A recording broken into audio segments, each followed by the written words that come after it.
Olá, pessoal! Nosso assunto de hoje é sobre o BPC, o Benefício Assistencial do Governo. Você vai ficar sabendo de tudo, os principais aspectos, se você tem direito ou não. Então, enquanto roda a vinheta, já deixa aqui embaixo os seus comentários, as suas dúvidas, o seu like, para fortalecer a nossa comunidade aqui no canal, tá bom? Vamos lá!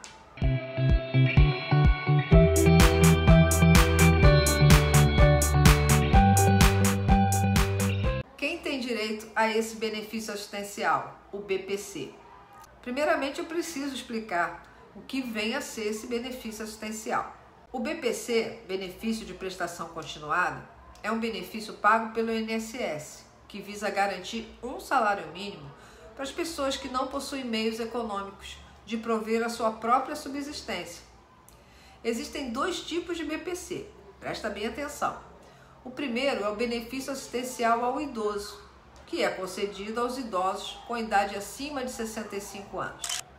E o outro é o benefício assistencial à pessoa com deficiência, concedido para as pessoas com deficiência que estão impossibilitadas de participar e se inserir de igualdade de condições, com o restante da sociedade. Muitas pessoas chamam até esse benefício de BPC LOAS, mas isso está errado, tá? Porque o LOAS é a lei que dá origem ao benefício. Significa Lei Orgânica de Assistência Social, LOAS.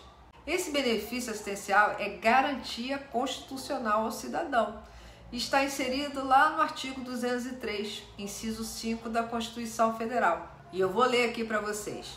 A garantia de um salário mínimo de benefício mensal à pessoa portadora de deficiência e ao idoso que comprovem não possuir meios de prover a própria manutenção ou de tê-la provido por sua família, conforme dispuser a lei.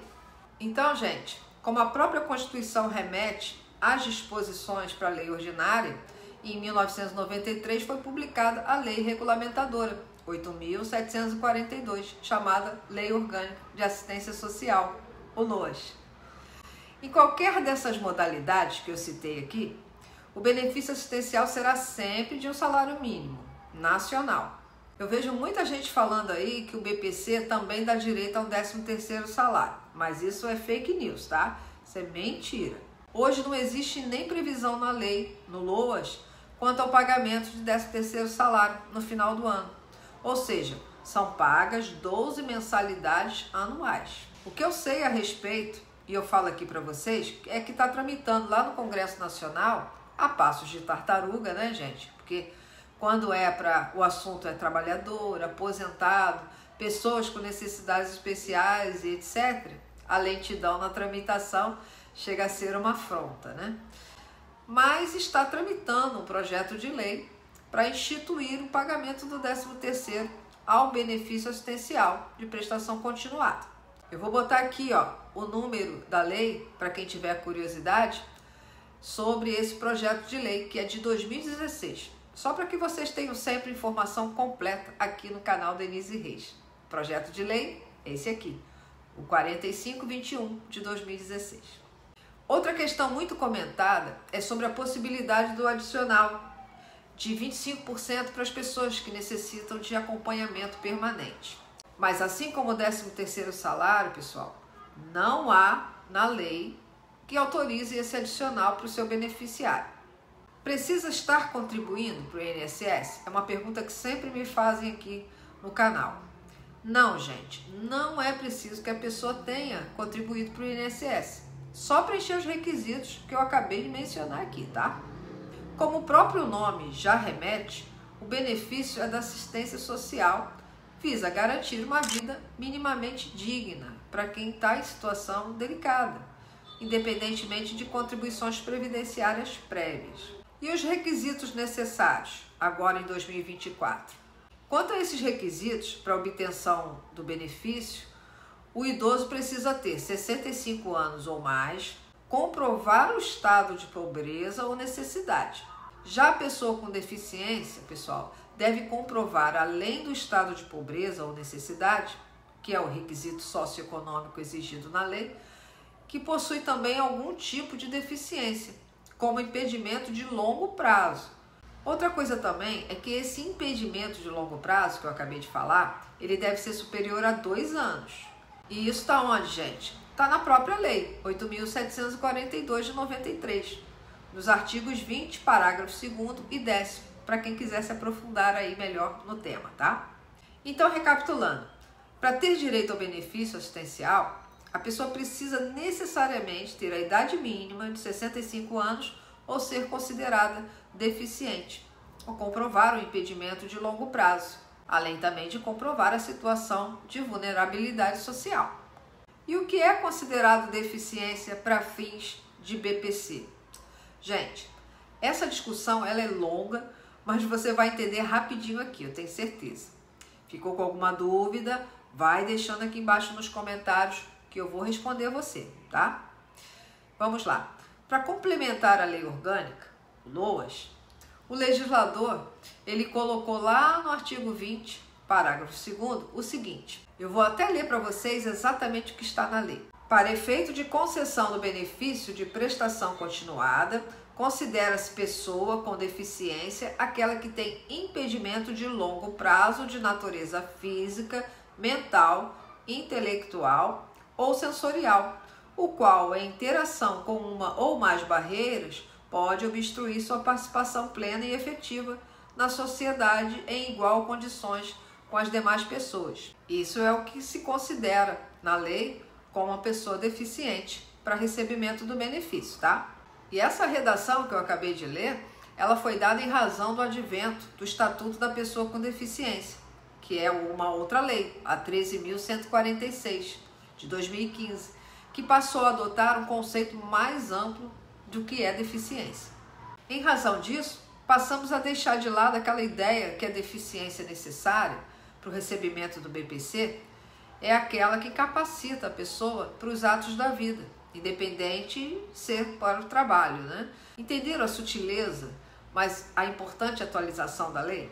Essa observação é extremamente importante para que você não confunda a deficiência do BPC com as necessidades de demonstração de incapacidade laborativa, que é requisito para os benefícios como auxílio por incapacidade temporária, né? Que antigamente era chamado de auxílio-doença, e a aposentadoria por invalidez, também antiga aposentadoria por pessoa com deficiência. Tem diferença. Então, dessa forma, para fins de concessão do benefício assistencial de prestação continuada, o BPC, o conceito de pessoa com deficiência, que não se confunde necessariamente com a situação de incapacidade laborativa, exige a configuração de impedimento de longo prazo, 2 anos, duração mínima de 2 anos, a ser analisado no caso concreto, né? Porque cada caso é um caso. O INSS não concederá o benefício, gente, quando for reconhecido o impedimento inferior a esse prazo de 2 anos. Uma outra dúvida muito importante para esclarecer aqui com vocês. Se é possível acumular o BPC, benefício da prestação continuada, com outro benefício previdenciário. Eu acho que agora até já imagino a resposta, né? Mas prestem bem atenção no pulo do gato, que eu vou falar aqui porque você pode estar inserido nesse caso aí. Vamos lá. Existem alguns benefícios previdenciários que podem ser acumulados para o mesmo titular, como, por exemplo, a aposentadoria por idade e uma pensão por morte. Isso é um exemplo, tá? Mas isso não ocorre com o BPC, porque a própria lei, a LOAS, veda essa possibilidade. É inacumulável com qualquer outro benefício no âmbito da Seguridade Social ou de outro regime, salvo os da assistência médica, da pensão especial ou de natureza indenizatória. O benefício assistencial ele não pode ser acumulado com outro benefício previdenciário ou outro benefício de prestação continuada pela mesma pessoa, mas na mesma família é possível sim. É possível a concessão e o reconhecimento por mais de um integrante do grupo familiar, desde que preenchidos os requisitos individuais, tá? Quem já recebe o BPC também não possui direito ao Bolsa Família ou ao antigo Auxílio Brasil, também não tem direito como nenhum outro programa de transferência de renda similar, tá? E quanto à renda desse grupo familiar, o que você precisa saber? Vamos lá. A questão da renda familiar, para comprovação do requisito de socioeconômico é uma das principais controvérsias do direito previdenciário inteiro, não somente para a concessão do BPC. A Lei 8.742 de 93 traz como critério objetivo as condições de vulnerabilidade social, a renda mensal do parágrafo 3º do artigo 20, que diz o seguinte: só terão direito ao benefício financeiro de que trata o artigo a pessoa com deficiência ou a pessoa idosa com renda familiar mensal per capita, tá, por pessoa, igual ou inferior a 1/4 do salário mínimo. E quais são as pessoas que compõem um grupo familiar? Vou explicar também. O conceito de família, para o LOAS, abrange as pessoas que vivam sob o mesmo teto, independentemente da existência de grau de parentesco, tá? A Lei 12.435 de 2011, ela alterou diversos dispositivos do LOAS, dentre os quais o parágrafo 1º, no artigo 2º, sobre a abrangência do grupo familiar, que passou a ser o seguinte, vou ler também aqui para vocês, porque isso é muito importante. Para os efeitos do disposto no caput do artigo, a família é composta pelo requerente, cônjuge ou companheiro, os pais, na ausência de um deles, a madrasta ou padrasto, os irmãos solteiros, os filhos e enteados solteiros e os menores tutelados, desde que vivam sob o mesmo teto. Perceberam? Podem ser inseridas no cômputo, ali no cálculo, os integrantes e na apuração da renda do grupo familiar para o BPC, as pessoas com o mesmo domicílio. Ou seja, somente são consideradas as pessoas que vivem embaixo do mesmo teto. Mas como eu disse antes, o benefício assistencial, o BPC, ele pode ser concedido a mais de um integrante da mesma família, sim. E se você conhece alguém na sua família ou conhecido nessas condições, pessoal, com direitos a esse benefício importante e necessário para a sobrevivência dele, ajude. Geralmente são pessoas que não sabem dos seus direitos, precisam de amparo e orientação jurídica para isso. Informações como essa, que eu trago aqui no canal semanalmente, transmitindo os meus conhecimentos jurídicos com vocês, devem ser compartilhados para que mais e mais pessoas tenham acesso a essas informações. Para isso eu conto com você. Então, se você gostou, deixa seu like, deixe seus comentários aqui embaixo, suas dúvidas, ative o sininho para receber aviso dos novos vídeos, tá bom? Até breve!